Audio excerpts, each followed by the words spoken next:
And now we've got a new game in town, and finally we get to play offense and fight not just for the status quo, which was not working for people even before Trump got into office, but we get to fight for true universal health care that is guaranteed from cradle to grave.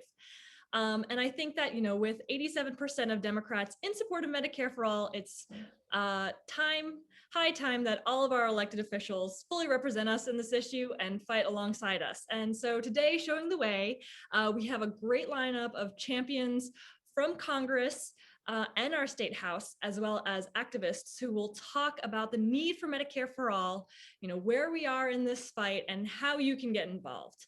And then we're going to have plenty of time for Q&A as well. So without further ado, let me introduce our first speaker, Frances Clark, an organizer and an activist living in Barrie, who had a major role in pulling together tonight's super successful program, I'd say. So give it up for Frances.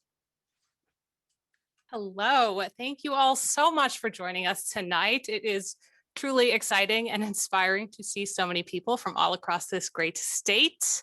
My name is Frances Clark. I am beaming into you from Barrie. Cheers, Central Massachusetts. I grew up in Marshfield. When I was 16, I was in a car accident driving home from high school. I suffered a traumatic brain injury. I was in the hospital for about a week. I was out of school for months. I remember that despite having good insurance, my parents spent years fighting with the health insurance company and the car insurance company over who would cover the ambulance bill. Meanwhile, I didn't recognize the person I was when I came home. Traumatic brain injuries come with lifelong cognitive, emotional, and behavioral impacts: depression, sleep disturbances, anxiety, ADHD. As an adult, I began to see how the insurance industry preferred not to treat my injury as the chronic health condition it is. I've spent most of my adulthood uninsured or underinsured. Like many other artists, millennials, traumatic brain injury survivors, and poor people, I've seen a lot of job changes, instability. More often than not, the best I could do was cycling through general practitioners at the sliding scale clinic, not psychiatrists, psychologists, neurologists, or behavioral therapists with the expertise and the time to treat me holistically as a person instead of a diagnosis. I was overmedicated and undertreated. Mental health care is an ongoing process. Without it, I've lost jobs, friends, opportunities, years of my life, really. Nearly 20 years on, I felt like I was spiraling. I had just moved back to Massachusetts. Again, I had no insurance, no doctor, an out-of-state prescription I couldn't fill, a broken down car in the middle of filing bankruptcy. I was a mess. I was ready to try anything. Well, Massachusetts had just legalized marijuana, thanks to years of organizing, perhaps by some people in this room. So I showed up on the doorstep of a summer fling I hadn't seen in a decade with a bag of weed. The legalization of marijuana in Massachusetts changed my life, and not just because I married that guy at the doorstep who is here tonight. Hello, Dylan. I owe a debt of gratitude to healthcare activists who fought for decades to destigmatize and legalize plant medicine. I am a better, happier person for it. But this is not a success story. It's an indictment. Mental health care is healthcare, and all healthcare is a human right. With marijuana, I'm managing my symptoms, but we are all living through a growing national mental health crisis, intertwined with the bigger crisis of this global pandemic. I lost a friend to coronavirus this month. His name was Joseph. He was an organizer and an artist like me. He was just a relentless bright light, full of love and righteous fire. He believed that everyone deserves the grace and support to live a good, healthy, dignified life. And he fought like hell to make it so, all over Georgia and beyond. And boy, did he piss off some powerful people demanding that they deliver for their communities and not just their careers. Joe left behind a partner, 2 young children, and a GoFundMe. He was 33 years old. So in Joe's honor, I would like to light a fire under you all tonight. He was robbed of a full life himself by a country that failed him, that failed all of us, with a complete abdication of duty. in implementing a pandemic response under Donald Trump. Nationally, Democrats have taken the House, the Senate, the presidency, and I know that many of you here helped deliver those wins. Thank you. But now it's time to really bring it home. We need accountability for the past and policy to lead us into the future. We live in a medical mecca in the richest country in the history of the world, with a Democratic supermajority in our House and Senate and a universal healthcare in the party platform. Over 15,000 of our Massachusetts neighbors have died in this pandemic. Many more will live with lifelong health repercussions. Our healthcare system is expensive, immoral, and broken, and it's time to fix it. Let's be the party that rises to the moment, lives up to its promise. Massachusetts has led the nation before, so let's get to work and do it again. Thank you. Wow, thank you so much, Frances. Thank you just so much for your vulnerability. It's so powerful to tell your story. It's actually one of the most powerful things that we have in our toolkit to advocate for Medicare for all. And it should not be necessary that we have to bear all of our griefs and all of the challenges we've been through in our lives. But for those who are willing to do it, you really have, you can really show leadership in the movement by showing exactly how it is that healthcare or lack of access to healthcare has impacted your life. And I know that for myself and many other activists, we have been inspired exactly by a story just like yours to go on and to do the work that we do. So thank you so much for being real with us today. Next on the agenda is Juan. Juan is a labor organizer from Revere who currently represents frontline workers at SEIU 32BJ, woohoo, for Comrades on the Front Lines, and is a candidate for state rep in the 19th Suffolk District, which is being vacated by Bob DeLeo. And Juan Jaramillo will be talking to us about what Medicare for All would mean for folks in Revere and Winthrop, where he lives and is running. Thank you so much, Stephanie, for having me here today. And I'm so excited to be here amongst all of you, community, family, who have been putting your bit to ensure that we have healthcare for every single person in the Commonwealth and in the country that is debt-free and not tied to work. I grew up right here in Revere. I was a frontline worker that worked in the ICU at Mass General Hospital during the Boston Marathon bombing. I know exactly what frontline workers are going through today. They're afraid for their lives. They're afraid of not going to work because they can't afford to lose their health care. So this issue is just so personal, right? We have to make sure that communities like Revere that have been disproportionately affected, by this pandemic because of the air pollution and the high asthma and COPD rates, have the healthcare they need. That in the time that we're seeing virus rates in Revere that are some of the highs in the Commonwealth during a pandemic, they're losing their jobs and their healthcare is just inhumane. We cannot continue to do that. And further, we can't go back to the supposed normal.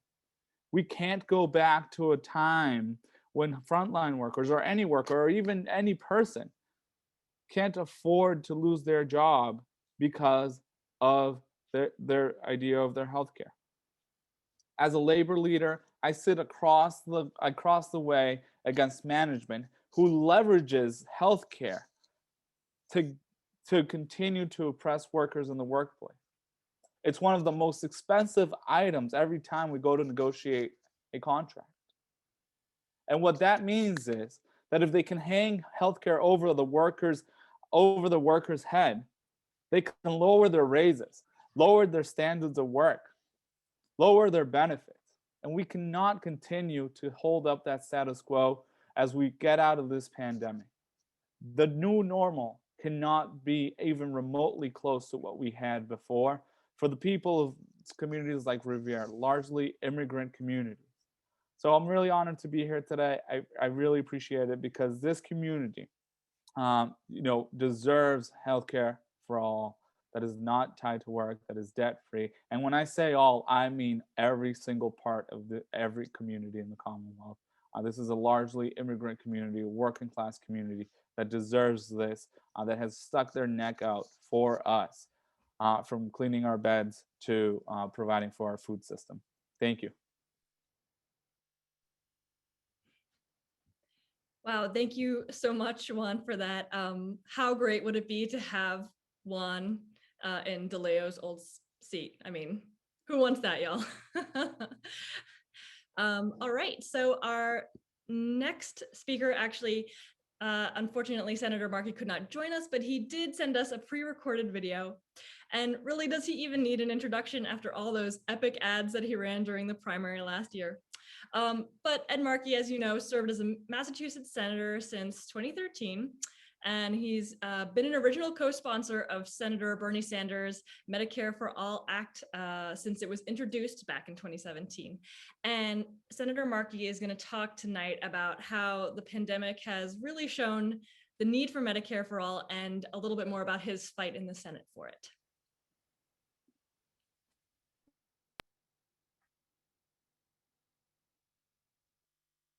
Hello, everyone, and thank you for having me today. And thank you to Llewellyn Lambros and to Lindsay Sabadosa, my pal, state representative, and Dylan Clark for convening this important forum today and for inviting me to participate. It's a pleasure to be joining you to discuss critical healthcare issues that we are facing in the middle of this pandemic.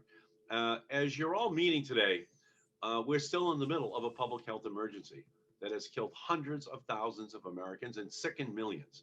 The toll of this pandemic is enormous, and our most vulnerable communities are facing the most consequential impacts of this crisis. We have seen what a lack of access to healthcare means as we look at the COVID-19 pandemic. Inequities in our healthcare system are exacerbating health disparities, which means our Black, our brown, immigrant, indigenous communities have suffered disproportionately from this virus. We know this because we're seeing disparities in who can work from home and who can't, who can access testing and who can't, who gets the treatment they need and who doesn't, who gets vaccinated and who doesn't. These disparities are unconscionable. It is time for an FDR moment. And Medicare for all is the obvious choice. Imagine if we had Medicare for all and everyone was covered.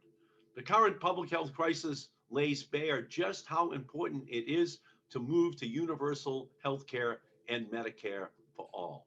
In our country, every person, regardless of their race, immigration status, socioeconomic class, religion, sexual orientation, country of origin, or creed, must be able to access medical care. Our lives and our livelihoods depend upon it. We need Medicare for all, and we need a federal single-payer healthcare system to provide comprehensive healthcare insurance to every person across our country. It's a right, not a privilege. We know that. As we struggle with high unemployment in the midst of a global pandemic, every person, every family must feel comfortable knowing that their healthcare coverage will continue despite economic downturn and massive job losses. Most wealthy countries in the world provide universal health insurance coverage, except the United States of America. And that is just plain wrong. Everyone deserves the chance to lead a life free of the economic insecurity caused by unforeseen medical emergencies or devastating diagnoses, including COVID-19.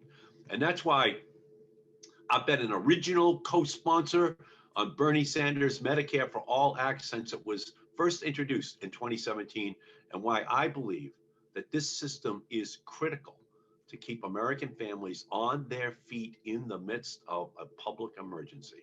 Not only are we fighting a global pandemic, we're also trying to recover from 4 years under a Trump administration that was dead set on dismantling every federal program dedicated to ensuring health care for all.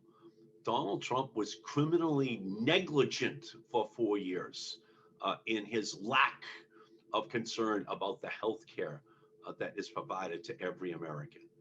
And things are now changing, though. And it's because of the hard work of activists like you that we defeated Donald Trump. And although I don't always agree with President Biden on healthcare policy, I know that he's committed to working on behalf of all Americans. And I'm committed to doing everything in my power to push the Biden administration to be as progressive as possible when it comes to healthcare policy. This pandemic has shined an important light on the weaknesses in our nation's healthcare system. And we need to get to work fixing these gaps immediately. The advocacy work that you're all doing every day is more important than ever before. I'm ready to continue the fight alongside you for a progressive response to the pandemic and towards Medicare for all. Thank you for everything you are doing. Thank you for your fight, because that's the only way ultimately that we are going to guarantee that everyone has the health care they need for their family and for themselves. Thank you all so much for everything that you're doing. And thank you for having me here with you today. You are doing God's work here on earth. Thank you.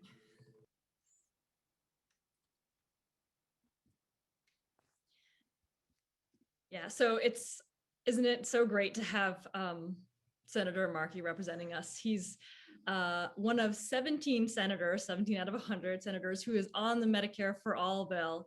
And so he's, not only one of the few who's leading on the issue, but he's also, even among those 17 senators, really an outspoken champion of Medicare for All. So I feel like Massachusetts, between Senator Markey and Senator Warren, has just really great representation on this issue in the Senate. On the House side, it's a little bit different. We have 6 out of 9 of our reps on. Actually, that was last session. We're going to have to get them all on again. But I think overall, it's especially great, I think, on the Senate side to have those two to be representing us there. So next up, we have Dr. Alan Myers, a friend of mine and a pediatrician who is now retired after over 35 years of primary care practice at Boston City Hospital, Boston Medical Center. He's a longtime advocate of single-payer health insurance and was a founding member, actually, of Physicians for a National Health Program, PNHP, back in 1987. So got an OG in the house here. And tonight he'll be presenting the case for single-payer, improved Medicare for all at the national and state levels. So hi, Alan. Hi, Stephanie. Thanks very much. And let's see if I can get this up here now. Okay. Can everyone see my slides?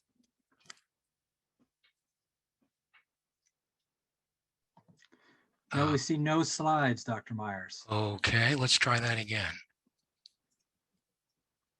Oh, I see. Share.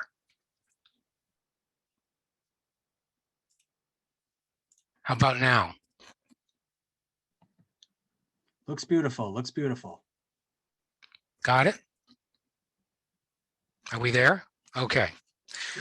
Well, thank you, Stephanie, and thanks to Mass Call to Action and the Democratic city and town committees that have set up this this panel tonight, and thanks for inviting me to participate. So we're going to talk about Medicare for All and what does that mean, especially in the context of the pandemic. As Stephanie mentioned, I've been working with PNHP for a long time, over 30 years. I also work with the Right Care Alliance, which is a broad-based grassroots grassroots group. We have a Boston chapter, and we've been working on especially drug pricing, especially insulin, and also testing and vaccination. And I'm a board member of MassCare, the Massachusetts Campaign for Single-Payer Healthcare.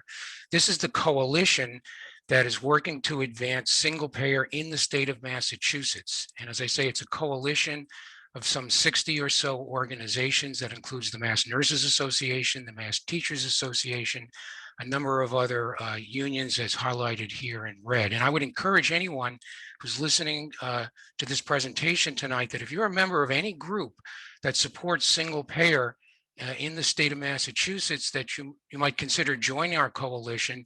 You can do that by going to the MassCare website. You can just search on MassCare and single payer, and it'll get you there.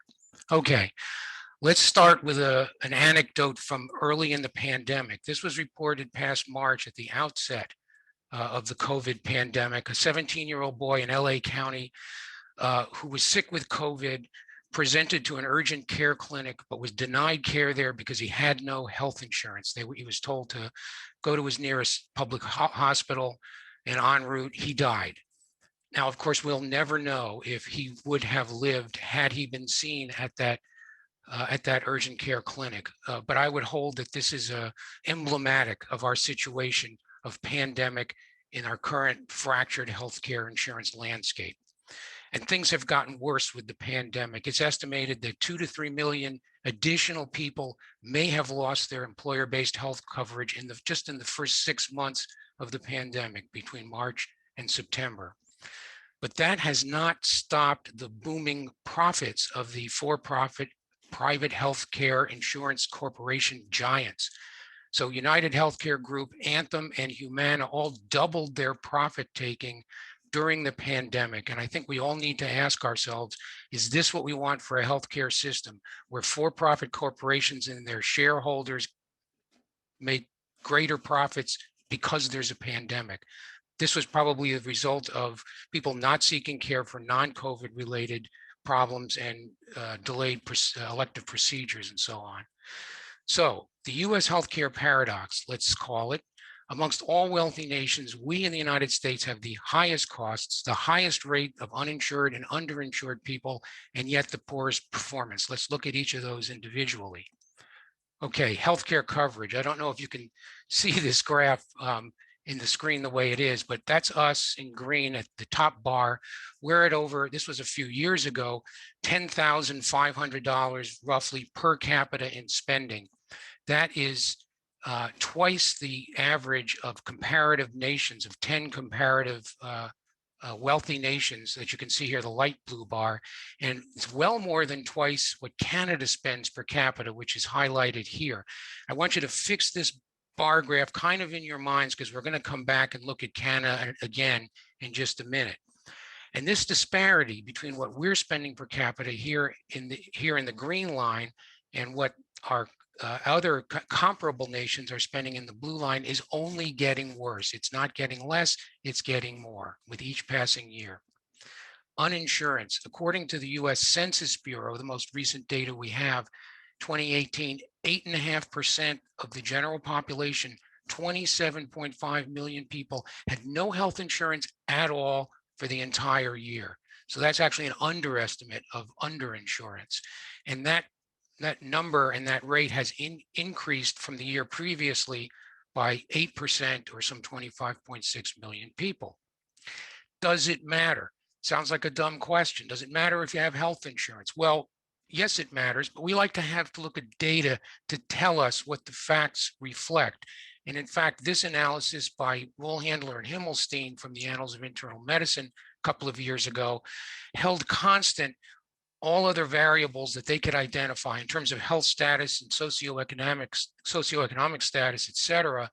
And they found that just not having health insurance was associated with a 16% increase in mortality. That's just purely for not having health insurance, holding all other factors constant. So there is a body count to not having health insurance. Okay, performance. Every few years, the Commonwealth Fund issues this mirror report, which looks at health in the developed nations. The United States healthcare system spends far more than any other high-income countries, yet the US ranked last on performance overall. And the measures that they use to make this decision, this judgment, include this one, which is life expectancy in years. You can see plotted here along the y-axis, health spending per capita along the x-axis. And what you can see for all these other countries is that there is a relationship between health spending per capita and life expectancy. Here we're somewhere in the middle of the pack in terms of life expectancy, but we are by far the outlier in terms of what we're spending. Okay, so let's pan back and look at health insurance for the entire US population. That's what this graph shows. So this is of all ages, men, women, children, elderly, and infants. About half, 49% of the general population of the United States is reliant upon employer-based private health insurance. That includes children who are on a family plan. About half, about 20% on Medicaid, 14% Medicare. There's your 9% uninsured, 6% by policies on the individual market, including about 3% on the ACA exchanges, so-called Obamacare. It's only 3%, by the way, and 1% for the military.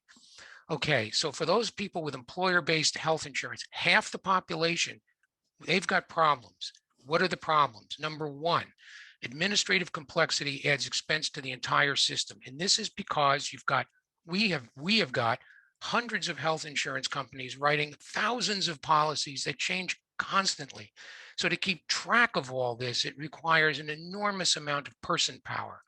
This is one example, one manifestation of this administrative overutilization. The orange bar here represents the growth in administrators in the United States compared to the growth in physicians, which is in this blue bar here. That's one example of how this is manifest. And for another, I want to thank Bloomberg Business Week, because whatever else you think about them, you can't accuse Bloomberg Business Week of being some radical left progressive organization. The reason healthcare is so expensive, says Bloomberg, insurance companies.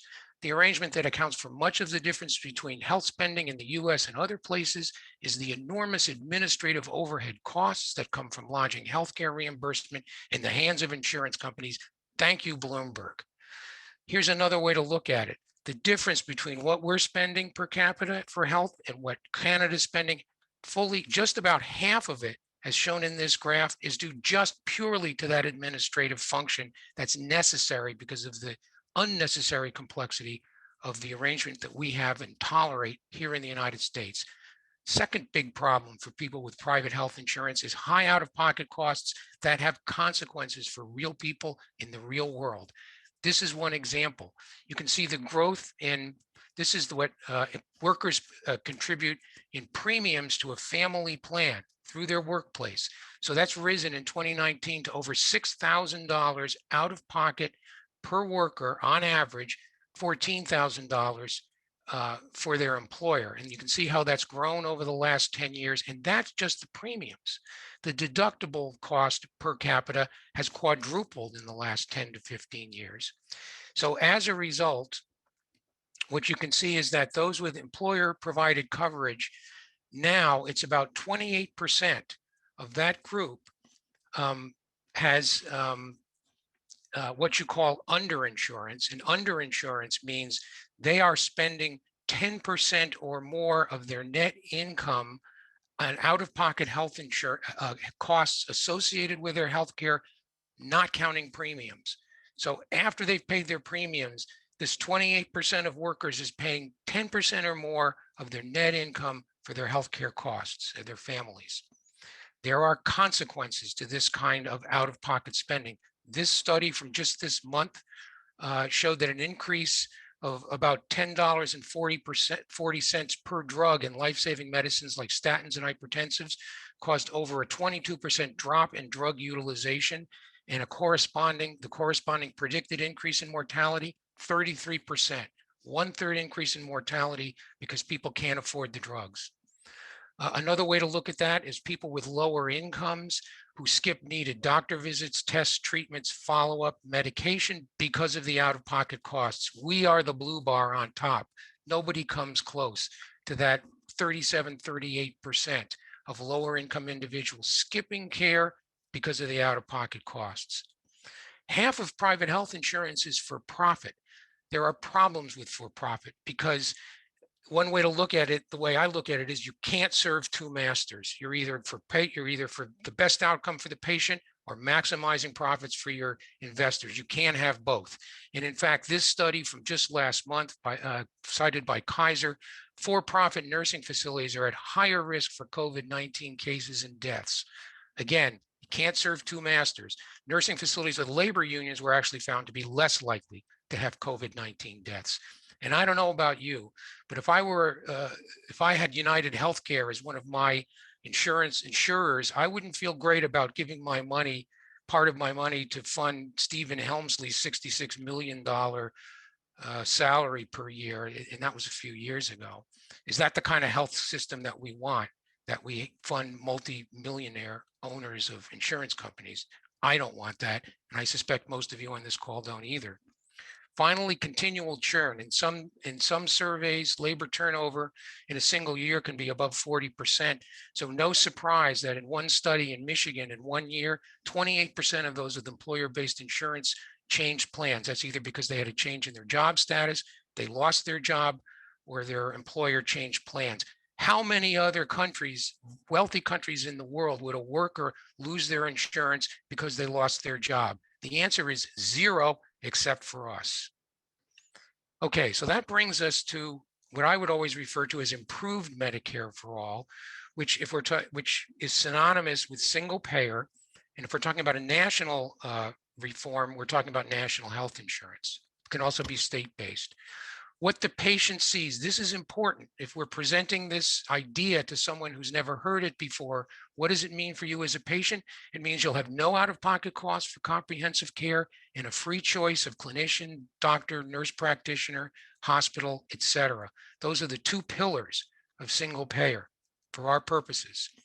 The second thing I would emphasize is that Medicare for all, when we use that term, we do not mean the Medicare system as it's currently constituted for all ages. We don't mean dropping the Medicare program as it is now to age 0 instead of 65 and up like me. Why do I say that? Because Medicare as is has problems.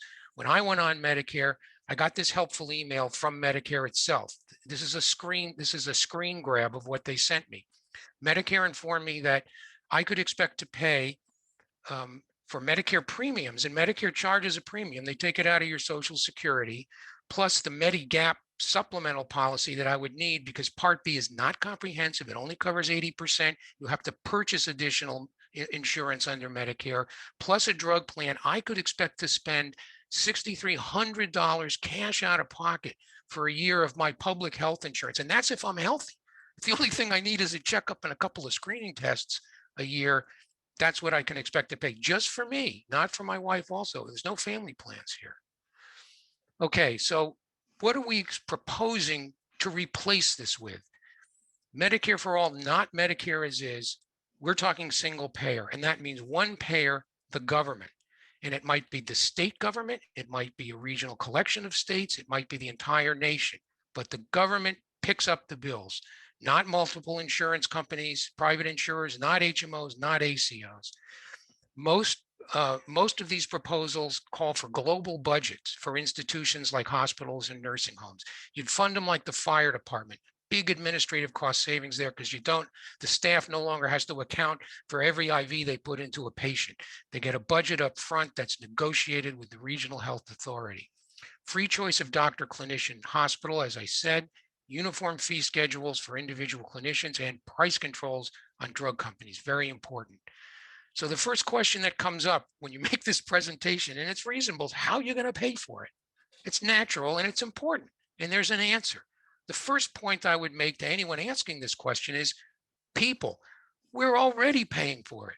We're paying for it now, and we're paying about $3.5 trillion a year. We're only talking about rearranging where those dollars come from. Plus, the good news is that virtually uniformly, economic analyses have told us that universal single payer is going to save us money. Multiple analyses say this. Here's one. This is from the University of Massachusetts Amherst Political Economy Research Institute.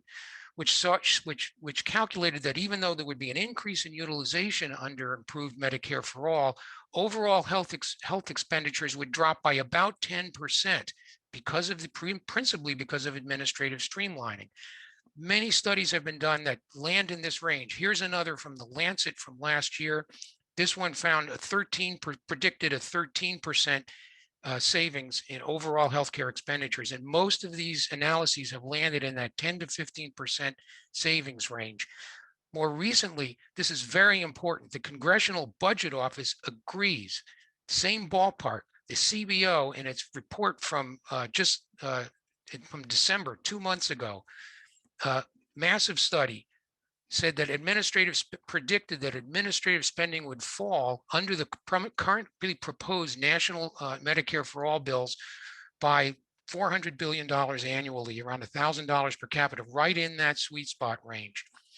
And this analysis, this meta-analysis, systematic review, found a high degree of consensus for these calculations of budget savings. So I think that's something that we can talk about with confidence. People who want to see more about this, more details, PNHP, Physicians for National Health Program, has set up a page on their website, pnhp.org/paying for it. Please visit that if you want to see more about the economics. We can also look north to Canada.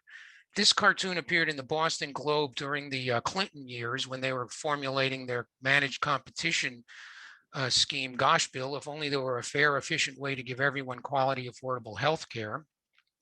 They didn't.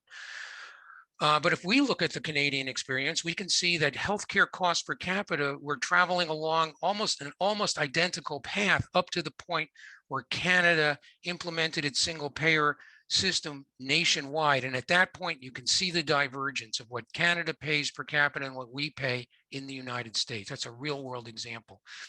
I mentioned the bills.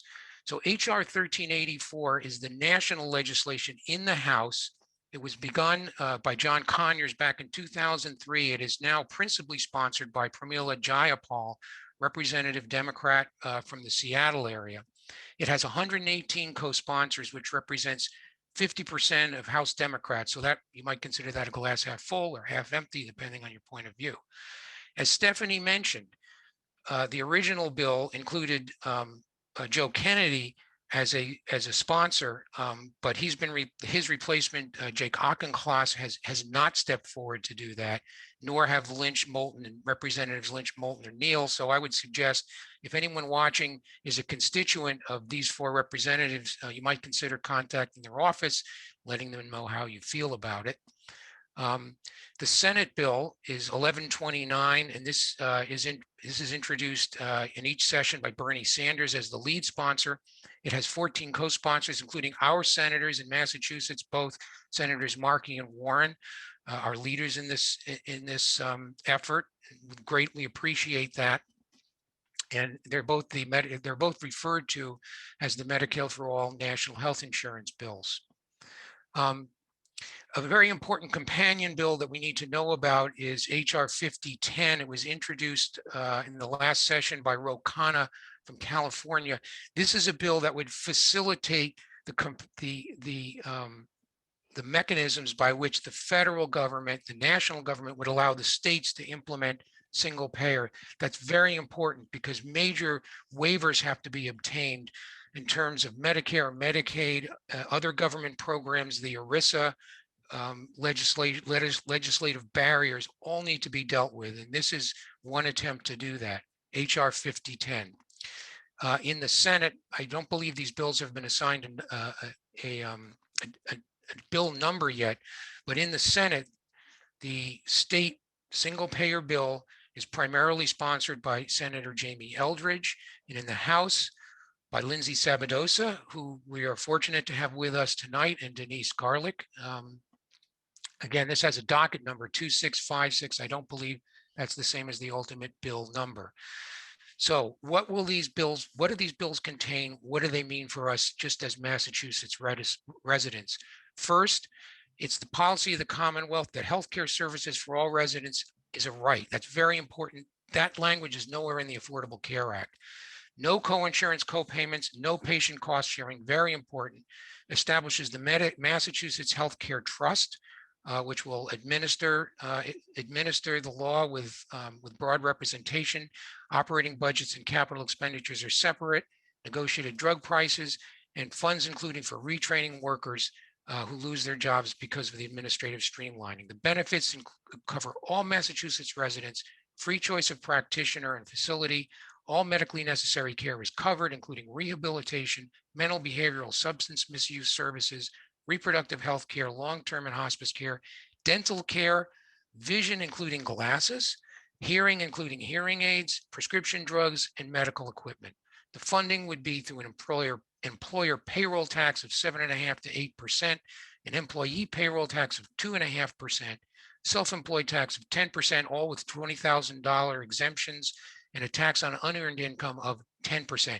That is less spending in each sector than we're doing now by far.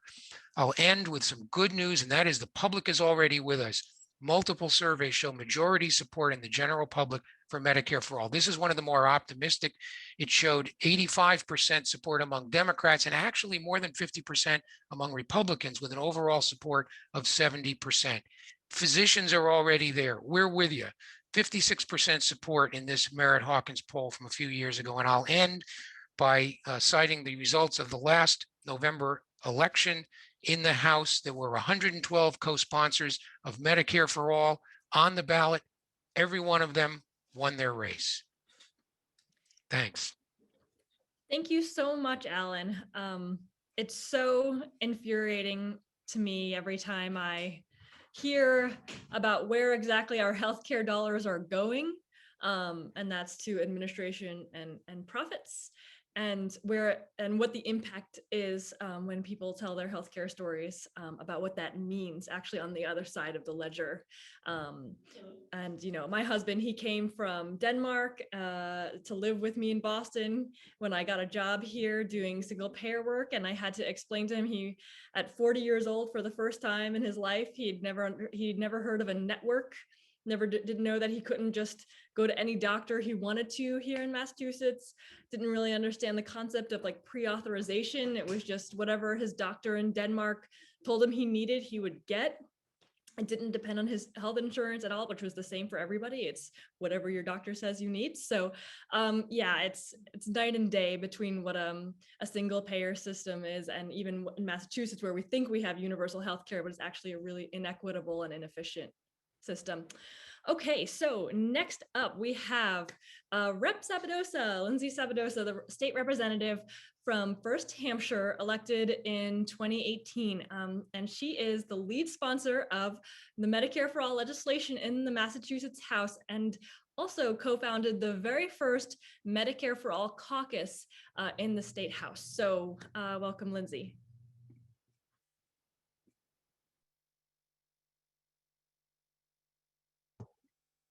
Thank you. Thank you so much, Stephanie. I really appreciate being here tonight, and it was great to hear Alan's presentation as well.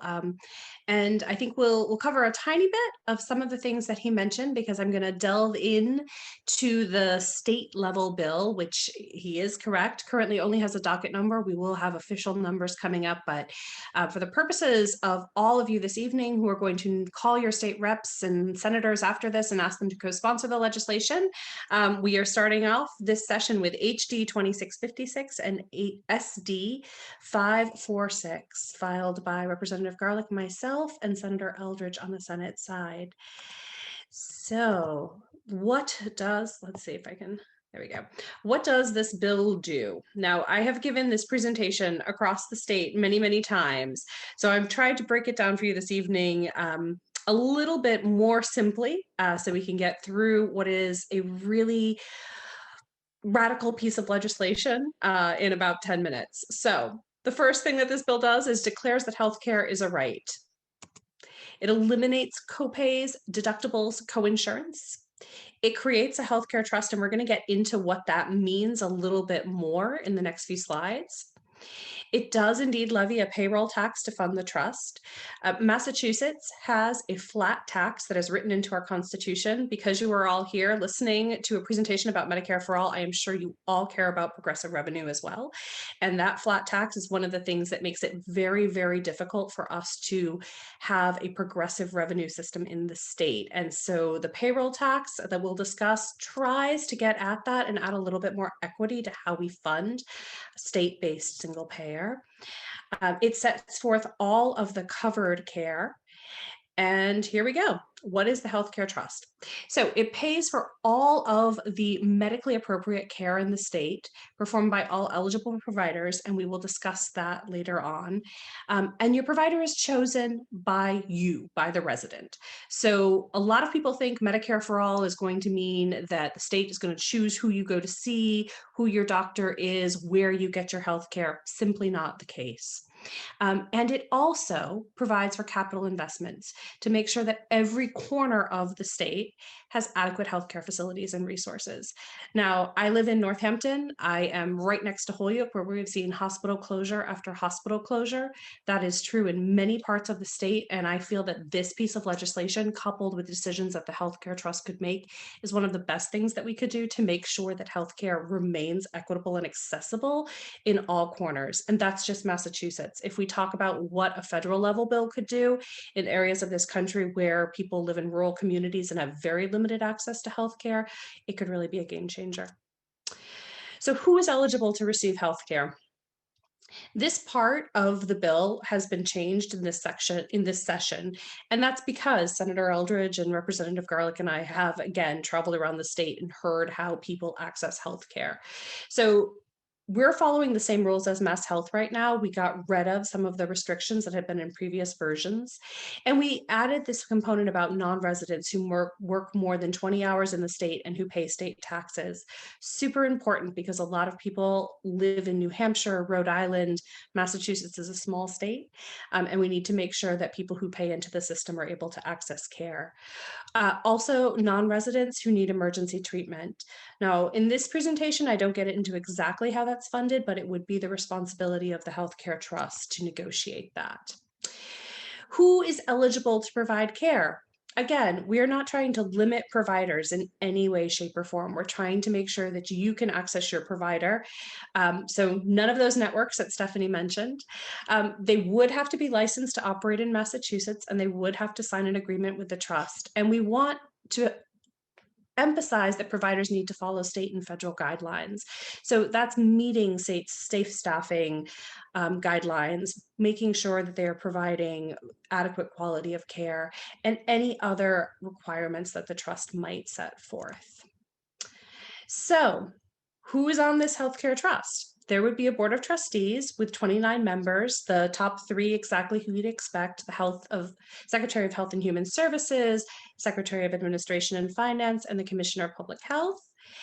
And then this slide, which I will not read to you in full, but 8 members appointed by the governor, 10 by the attorney general, and then 8 members who are elected by people in the Commonwealth.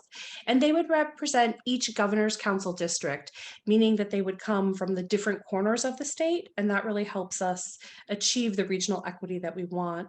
I will say that in redrafting the bill this session, we spent a lot of time looking at the Board of Trustees to try to make sure that we were having fair representation and that different groups had a voice at the table.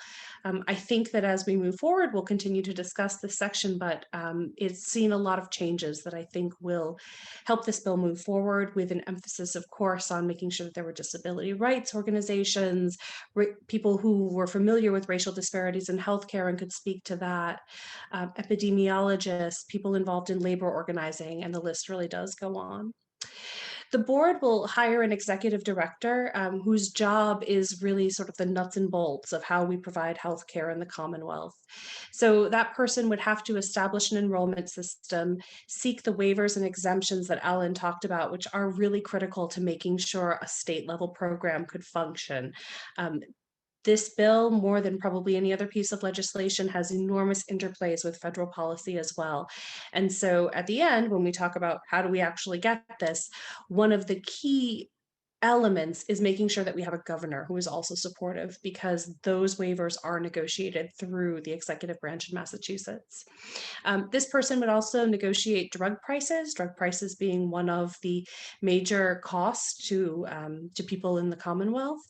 They would negotiate the rate of reimbursement, the payment system for providers, oversee the budget, and then again, in changes to the bill this session, they would set the rates and conditions for Massachusetts border residents who routinely seek care outside of Massachusetts, because we learned in talking to all of you that this was something that was really important. We didn't want to limit where you could get care simply because Massachusetts has a system that maybe Rhode Island and New Hampshire and Vermont don't have. We'll say immediately, because the hope is that they would all at some point implement a similar system.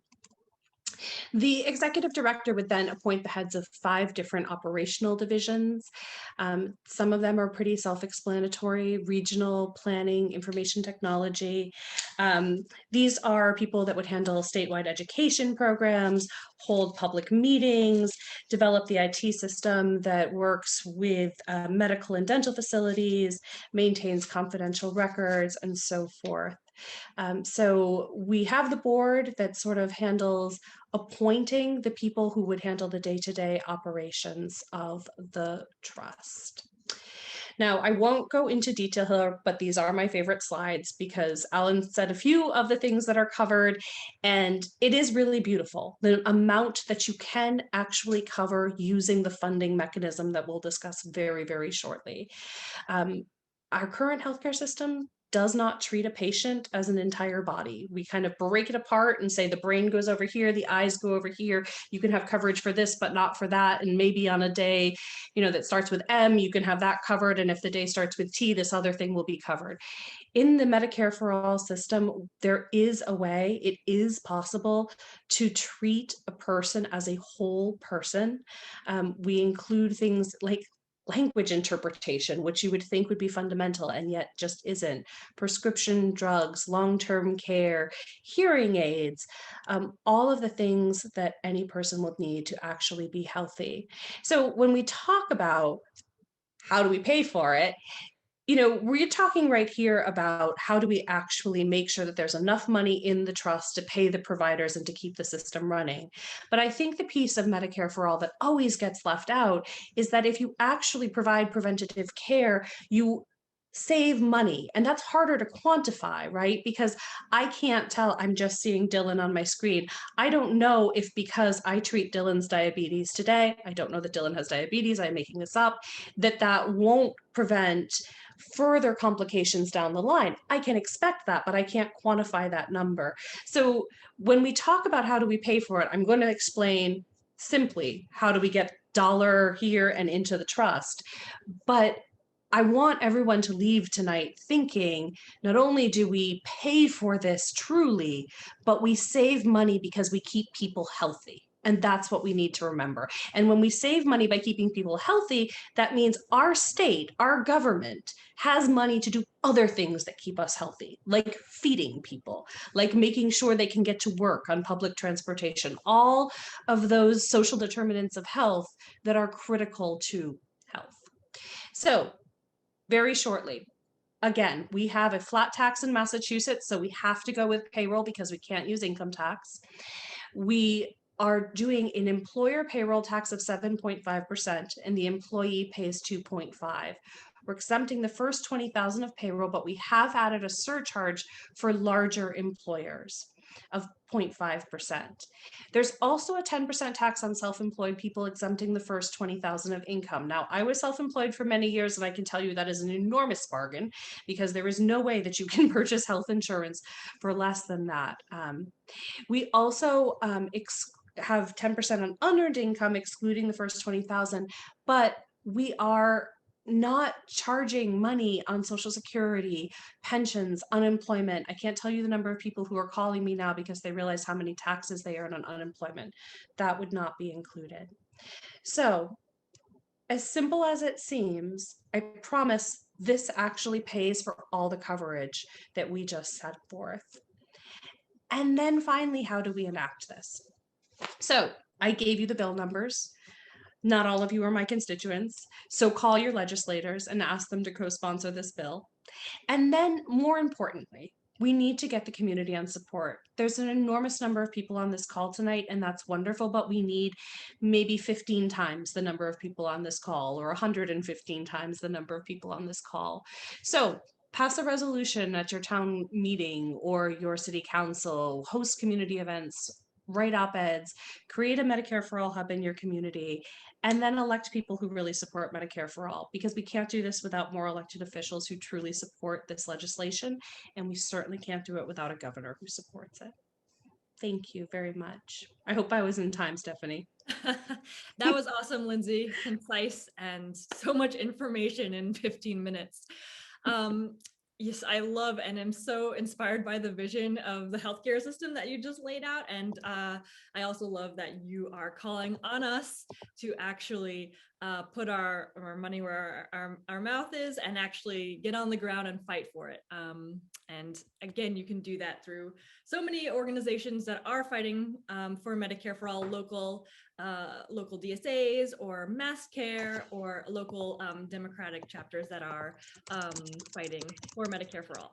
So next up, I am so excited to announce to introduce Congresswoman Ayanna Pressley, who is an advocate, a policymaker, an activist, and a survivor. She's already made history as the first woman of color to be elected to Congress from the Commonwealth of Massachusetts, and is right now making history by fighting for Medicare for All and so many other progressive causes, and doing the good work in Congress. So thank you so much, Congresswoman Pressley, for being here. Thank you. It's wonderful to be in virtual community with all of you. Just coming back from votes, and you'll pardon me if I'm not dressed up for the occasion.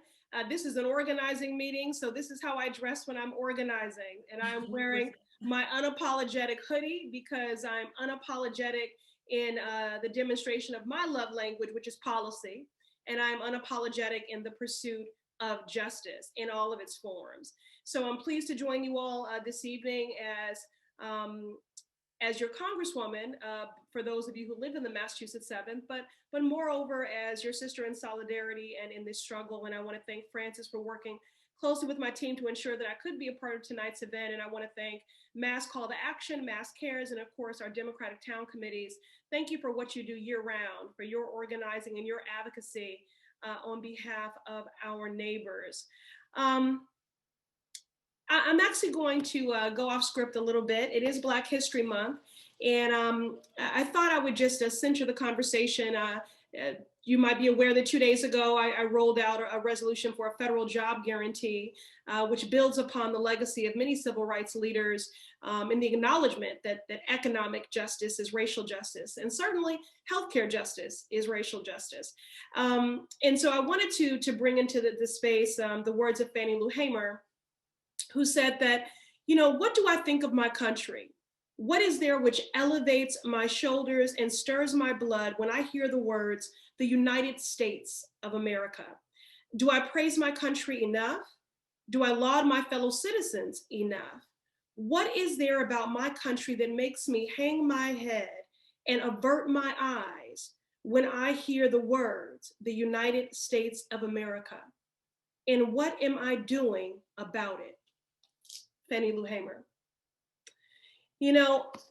All of you are doing something about those things which make you hang your head and avert your eyes. When I think of the words of Coretta Scott King, who unfortunately very often is relegated as a footnote for the role that she's played in history, she was more than a wife and a widow. She was an activist and a justice seeker in her own right. And she said that ignoring medical need is violence. Contempt for poverty or the poor is violence. Policy is my love language because of generations of policy violence, which have exacted hurt and harm on many people, but disproportionately Black Americans and other marginalized communities. And so if we can legislate hurt and harm through short-sighted, discriminatory, draconian lawmaking, then we can and we must legislate equity, healing, and justice. And this is the time. This is the tipping point. People keep throwing around the word reckoning. Well, I grew up in the church, so if this is truly a reckoning, well, then a reckoning is something epic of biblical proportions. If this is a reckoning about inequities and disparities and racial injustice, then we must truly enter into a reconstruction. That's what a reckoning calls for. A third reconstruction, which all of you are being enlisted in as community builders in this moment. I don't want to have a recovery that takes us back to an inadequate, unjust, and insufficient status quo normal. We need to be charting a brighter path, truly building back better to a more equitable and just society. And Medicare for All must be a part of that. This pandemic has laid bare, it has highlighted, it is underlined, it is bolded, it is italicized the need for Medicare for All to address our disparate health outcomes. And while the virus has not discriminated, it certainly has disproportionately impacted those communities that have historically suffered under the comorbidities of structural racism and unequal access to healthcare. So these inequities have been laid bare and they have been exacerbated. And we can't hope to recover and enter into what I consider a third reconstruction until we consider the data with our community's lived experiences and legislate with equity at the center. That's why I was proud to co-author the Equitable Data Collection and Disclosure COVID-19 Act. That's a wordy frame, but all it means is that, prior to our bill being introduced and tenets of it being adopted into previous relief packages, the CDC was only mandated to collect age and gender, but not racial demographic data. We knew anecdotally because of the way that viruses like H1N1 had tracked, and again, because of the comorbidities of structural racism and communities disproportionately bearing the burden of environmental injustices, higher asthma rates, disparate health outcomes, we knew anecdotally what communities would be hardest hit. But I believe that which gets measured gets done. And I wanted the data because that data would shine a light on these disparities and directly inform how resources were marshaled, coordinated, and directed. In addition to the Equitable Data Collection Act, it's also why I've partnered with Senator Warren and Markey more recently to continue to push for the collection and disaggregation in real time of racial demographic data anonymized when it comes to vaccine recipients to guard against the practice and what is tracking throughout the nation, and we have seen throughout the Commonwealth, of vaccine redlining. But we can't stop at simply analyzing, although data does matter. We can't stop simply at analyzing our persistent disparities in health outcomes. We have to take this mountain of evidence and use it to rebuild our public health infrastructure with equity at the center. And Medicare for All, a single payer system that covers every American, is critical to ensuring that income and wealth no longer dictate health. In the Massachusetts 7th Congressional District, a vibrant, dynamic, and diverse district, and one of the most unequal, not only in our Commonwealth, but in the country. The fact that in a 3-mile radius from Cambridge to Roxbury, life expectancy drops by 30 years. That is simply unacceptable. And it isn't naturally occurring. This is because of short-sighted, draconian, precise lawmaking that has caused hurt and harm. And it's unacceptable. We can and we must do better. In this third reconstruction, I believe this is one that will get us closer to the lofty ideals this nation was founded on, but has fallen short of. And all that work begins at the grassroots level. That's what the early days of the civil rights movement taught us, those early chapters, which, by the way, we're still in the civil rights movement. These are old fights, but I hope that we're entering into a new day. But they gave us the blueprint: organize, mobilize, and legislate our values. Now, in a democracy, the power comes from the people, but we can't find the most durable and lasting policy changes unless every community is included in the policy making. And I know I'm among family in this Zoom, but I'll continue to urge all of us to go big when it comes to solving our collective challenges. Be radical, be bold. And what does it mean to be radical? Angela Davis says it means to get to the root of something. And so for me, that includes fighting for Medicare for all. So I thank all of you. I thank all of you for your commitment, what you've done to date, what we'll do together in the future. I believe this is attainable. One of my sisters in the movement, Latasha Brown, reminds us that organized power is realized power. So let's keep organizing, let's keep legislating until justice is at the center of every policy. And for those that would wonder about the cost, my sister colleague there did an excellent job at making that case. But I'll remind folks that, you know, in Washington just last year, we approved a $750 billion National Defense Authorization Act, which was ostensibly a bankrolling of the Pentagon and of defense contracts. And this was at the same time that we were saying that we could not afford direct cash reoccurring survival checks in the midst of a health crisis, in the midst of a global pandemic. I'm new to Congress, but not lawmaking. And I'm tired of the unjust binary choices that continue to be foisted onto us as lawmakers. They perpetuate a scarcity narrative. There is enough resource. There isn't a deficit of resource. What there is a deficit of empathy. So let's keep organizing, let's keep mobilizing. I thank all of you for your commitment to justice and dignity, for caring about your neighbors, and I look forward to the next steps towards healthcare justice with all of you.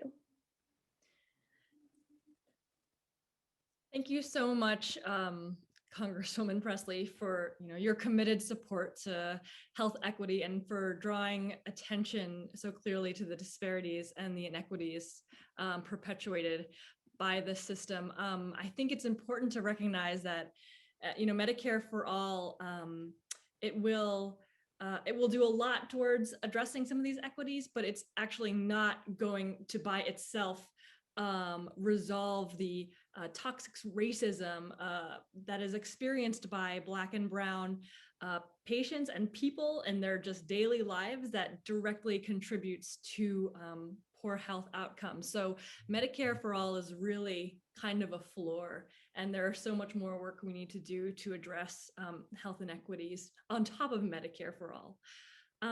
Absolutely, thank you. It's not or, it's and. Exactly. So, that is the point. Okay, so I thank you. I really enjoyed the presentation, what I heard, so this has been fantastic, and good evening, everyone. Thanks again. Thank you. And there's one other thing that I just want everyone to know about Congresswoman Presley. Of our 9 reps in Massachusetts, only 2 so far have committed to co-sponsoring the next iteration, the next bill, Medicare for all. I'm sure that we will get more on, but the ones that sort of co-sponsor immediately, who say, I'm going to be an original co-sponsor without activist energy going towards getting them on, those are the people we want in Congress, right? And those 2 are Jim McGovern and, of course, Congresswoman Presley. So just thank you to her so much for really sort of leading the way. All right. So Francis, I think you're up next.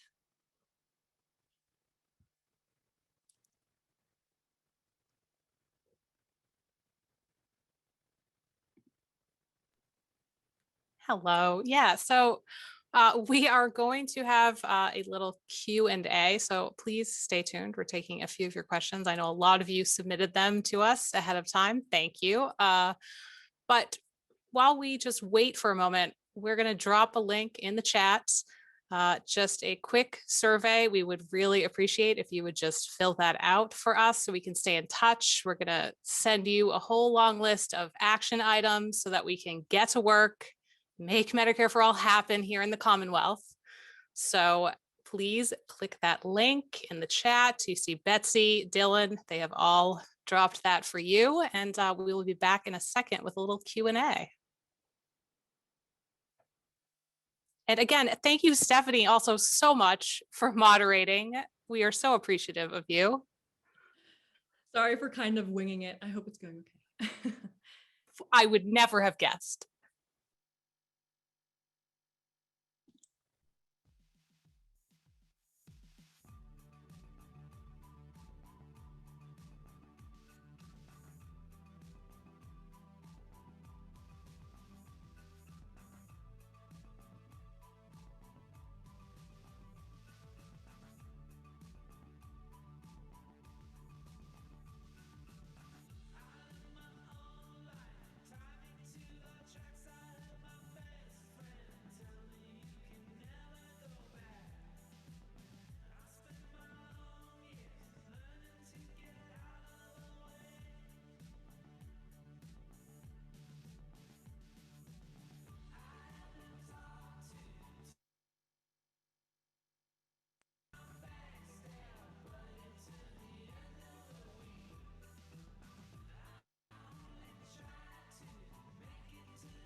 All right.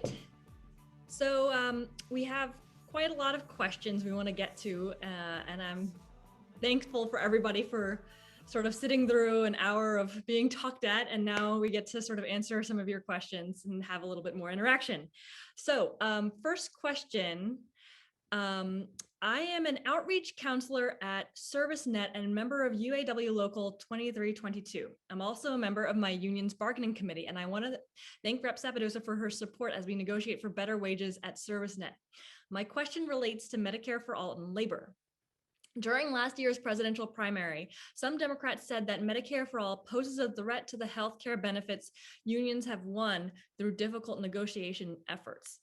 Because health benefits are an integral bargaining issue, the reasoning goes, providing coverage for everyone removes a key rationale for the existence of unions and actually weakens them. Can you speak to those claims? I'm assuming you want me to answer that. Is that true, Stephanie? Yes, yes. So I think the opposite is actually true. I think that moving towards Medicare for All strengthens unions because that is true. You are spending a lot of time negotiating around healthcare coverage, but you should be negotiating around how much money you were making and what other benefits you get from doing the job that you were doing. So I think that it's a little bit of a red herring to say, no, unions win healthcare benefits, and therefore, if we take that ability to negotiate away, you have nothing else left. In fact, we've pulled away workers' rights over and over and over the years. And so, that would put us on footing where we could talk about people actually making a living wage. And I know what's happening at ServiceNet, and that is not a living wage. We could be talking about oh my gosh, I can't even think of like the different things that you could be negotiating. But I would say no. I think that the unions often support this bill for that reason. This bolsters your ability to organize.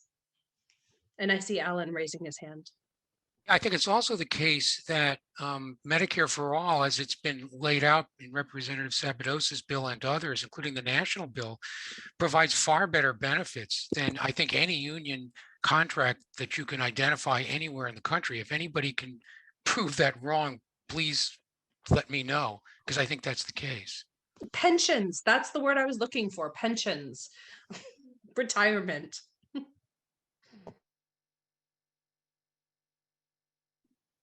Yeah, I think those are both really great answers. And I'll just add to that when you look at the experience of other countries, for example, Denmark, and I use Denmark a lot because my husband's there, but they have a Medicare for All system and 80% of their workforce is unionized. Actually, it might be even more. My husband's in a union and he's a computer programmer. So I think that it's actually exactly the opposite, just like Lindsay and Alan were saying.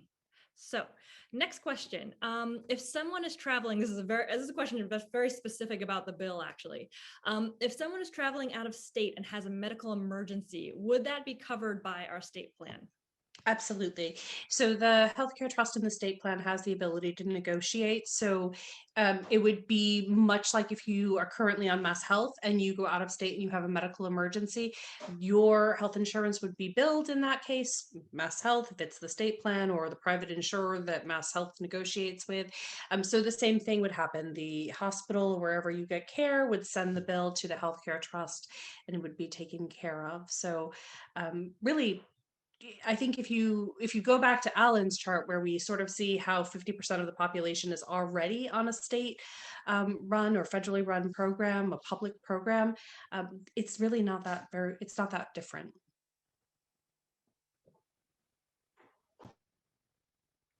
Great, thank you so much, Lindsay. All right, next question.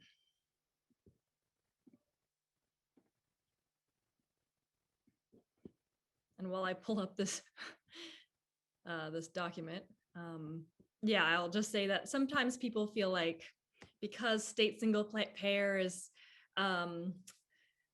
it's not the same as federal because it requires waivers and there's a little bit more complexity. That doesn't mean that it's impossible. It just means that, you know, we have to sort those things out. And I think that they are absolutely sortable and that we can definitely do it. I mean, Saskatchewan did it in Canada in the 60s, and then slowly sort of from there, they got a universal health care plan in Canada. So I imagine that state-based path is actually the way we may end up getting Medicare for All. Okay, next question. How do you address healthcare practitioners' objections to Medicare for All when Medicare reimbursement rates are so poor?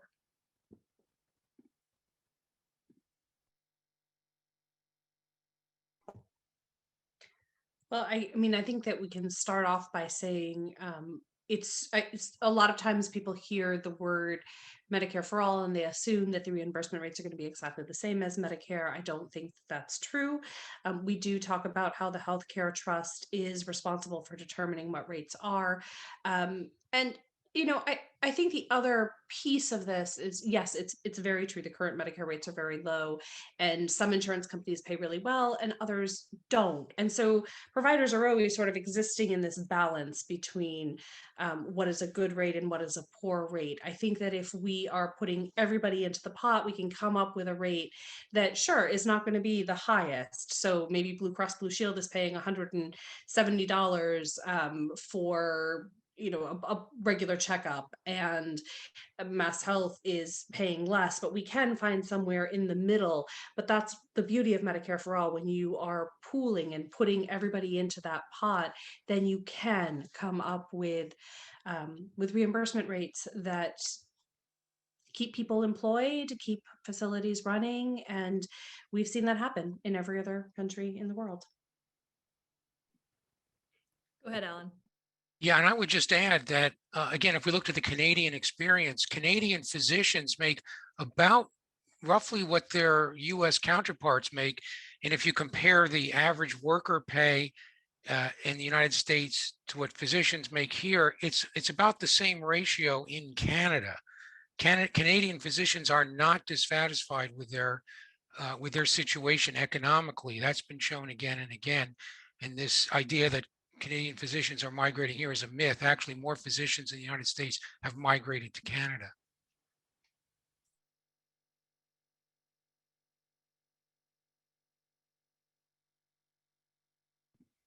Yes, good points, both of y'all. To either one of you, will Medicare for All help those on conventional Medicare?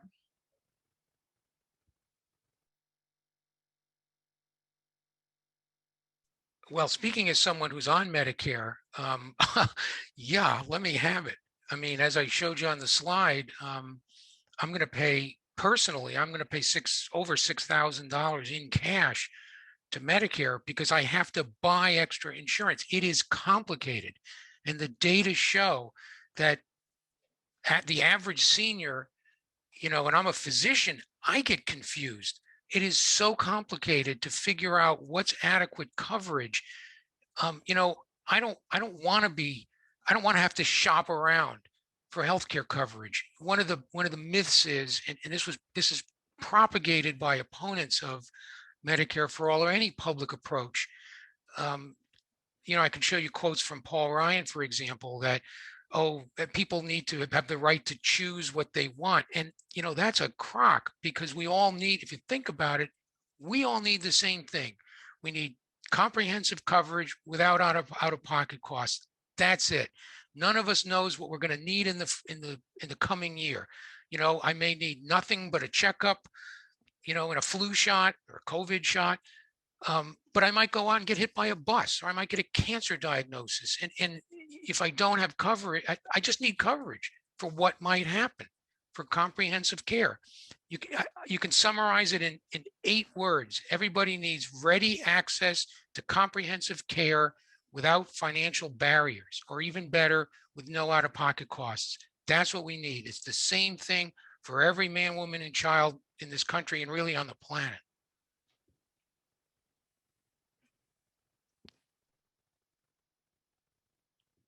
Great. And- Oh, Dr. Myers, you're. Oh, sorry. I just would add that the benefits are much more. It's not just that it's all covered without cash in pocket. It includes things like eyeglasses. I'm going to spend $400 for my next pair of eyeglasses, hearing aids, durable medical equipment. It's covered under Medicare for All plans. It is not covered under plain old Medicare. I was taken aback. I'll tell you a tiny personal anecdote.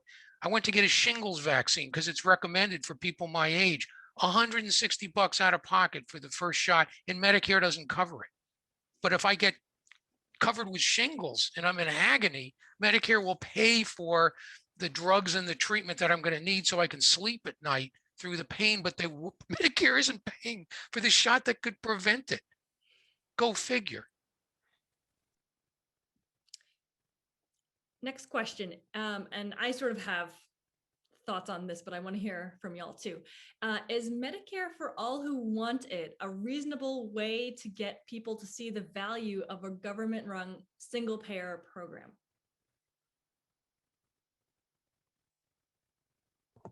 I'll let Alan start because I see his eyebrows moving. Go ahead, Lindsay. I'd like to hear what you have to say about this. I do have an opinion. Sure. Well, so I guess I'll start by saying, in a certain sense, we have 50% of our population on government-run plans of some kind. So we don't really have Medicare for all who want it. We have Medicare for all who can't afford private insurance right now. And I think that if we did Medicare for all who want it, what would happen is those same people who are not able to afford private insurance would stay in that Medicare for all pot, which would cause what we see with Mass Health, increasing costs, the state every single year paying more and more and more. And you need to have everyone in the same pot for the costs to work, for the services to be provided. Mass Health right now does not cover everything. It does not have that list that I showed you, the 3 different slides, and I was also careful to not include everything on those slides. So I think that for me, it's almost this idea of a public option is almost a way of see, we can't really do it. We can't go that extra step because we really do depend on those insurance companies, and which I truly believe is a falsehood, that we don't need to depend on the insurance companies. The insurance companies are currently a way of limiting cost and limiting service. Yeah, I certainly agree. Medicare for all who want it, which is, I think, a notion popularized during the presidential campaign of Pete Buttigieg. It may be good for some, it may be a good thing for some individuals. And, wearing my clinician cap, I would always be happy if an act of Congress got one more family that I follow health insurance. I'd be supportive, I'd applaud. But in my public health, advocate hat, I'd say this is not the way to go because it's not going to help everybody. And specifically, Medicare for all who want it would not address these bloated administrative costs that come from chasing all these private health insurance companies. Unless automatically everybody in the private health, half of the population is going to suddenly drop into Medicare for all who want it. And the other worry is that the private insurers have ways of what they call cherry picking and lemon dropping, which means they have ways of, if you're costing them a lot of money because you have a cancer diagnosis or some expensive medical condition, they have ways of moving you out, making it, just intolerable for you to stay. And so more people with high cost medical needs will wind up in the public option.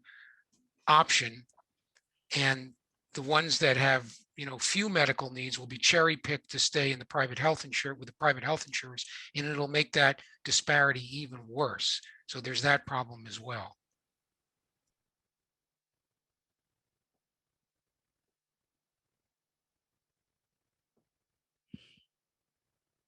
Okay, and another question here.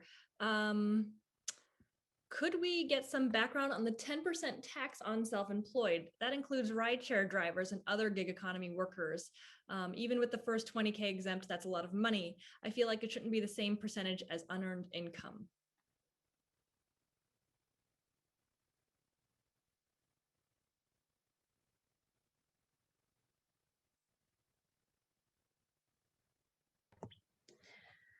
I mean, I'm not entirely sure the direction in which to take the answer. It is Professor Friedman at UMass who has run the calculations.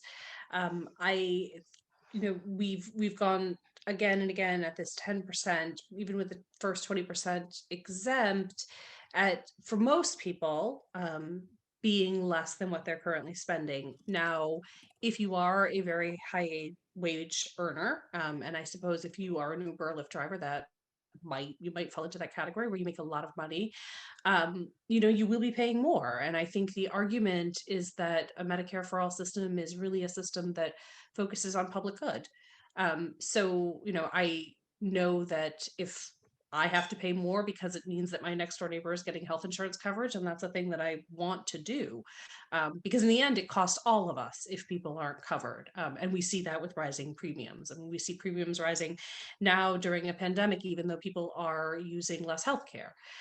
So I would be interested to hear your particular situation and what spurred the question. But generally, when we run the calculations, it does come in to be less. But I will say, if you are a very high wage earner, then it will be more.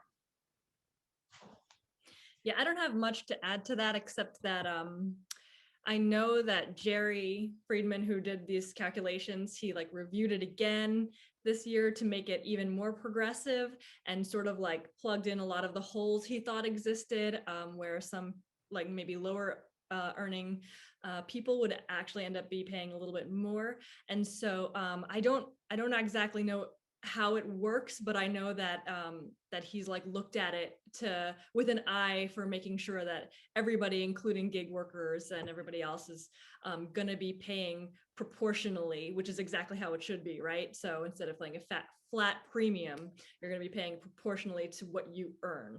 Right. And I want to add, just because I see people adding things in the chat, you have to not just calculate your health care spending as what you spend on your premium. Yes, that is a very important part of what you spend, but you also spend a lot more than that. I mean, you spend whatever your deductible is, you spend whatever your copays are. So you do have to take all of that into consideration. And I think the biggest thing for a lot of people is what they don't spend because they put off care because they can't afford it. And that's the incalculable in this. Yeah. Exactly. And what about telehealth for mental health? Will payments be comparable with private insurance? Medicare now pays terribly for mental health. That is true, although I will say the Massachusetts legislature is doing work around that already because it's been such an important issue for people. And so I have heard from a lot of constituents about the terrible reimbursement rates. We are working to make sure that those reimbursement rates are already brought up. And we did include, if I won't go back to the slides, but we did include telehealth in this and making sure that there was parity amongst for reimbursement.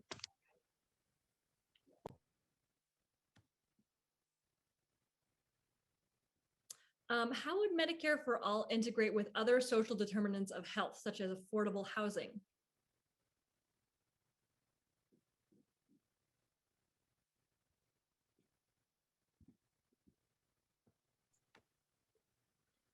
Go ahead, Alan. Well, I've heard this question before, and I don't want to oversell Medicare for all. I would say it's necessary but not sufficient to achieve social justice in the United States. There are certainly supportive and wraparound services that can be provided in the healthcare setting that can help people, but we can't. Funding Medicare for all is not going to create affordable housing. I wouldn't want to pretend that it would, but it can provide support services. So, as an example, working with a disadvantaged population at Boston City Hospital, Boston Medical Center, our pediatrics department and other family medicine established a food pantry so that people who had food insufficiency, was not something that's typically dealt with in a hospital, could go to the pantry and actually get food for their family. And then we followed that with a family help desk where people could be coached on getting benefits from the earned income tax credit that they might not be accessing, and get leads to housing. Although housing is the toughest nut, I think, in all of this. It's very difficult, especially in the city of Boston and really in many places in the United States, urban and rural. Housing is a big problem. And if we're going to have social justice, we have to look broadly. Medicine is part of it. Healthcare is part of it, public health, but it's not the total. It's not the sum total. Yeah, and I would just add two things to that. One of them is that there's just a much larger financial equity, sort of like a funding equity issue here that I think Medicare for All in many ways does address. It says, look, we're going to stop this insane, out of proportion, runaway healthcare costs that our government is just sustaining. And the way that it's sustaining that is by pushing out every other thing that we care about: housing, education. All those budgets just get slashed more and more as insurance companies decide we're going to jack up prices 8% and the government has to pay for it, right? So if we want money for all the other things, progressive causes that we care about, we have to get healthcare costs under control. And we have to say, this is how much we're going to spend on healthcare, and we're not going to let, specialists and everybody else keep clawing away at this pot. And so when you talk about like Medicare for All, then there is going to be more money for affordable housing and all the other things that we do want. And then the other thing I would say about the housing piece is that actually David and Steffi of PNHP did a study a couple of years ago that showed that medical bankruptcy is actually one of medical bills are one of the biggest reasons that people go through foreclosure and lose their homes. So actually this sort of epidemic of homelessness that we see, it's largely driven by medical bills that throw people in bankruptcy, which is absolutely horrible, but it's just an obvious way that these two things sort of connect.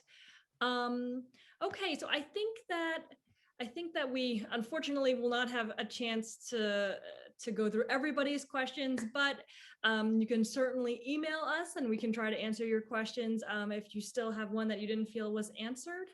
And thank you so much for joining us. Dylan or Francis, do you want to say any last words, or shall I just go ahead and wrap us up?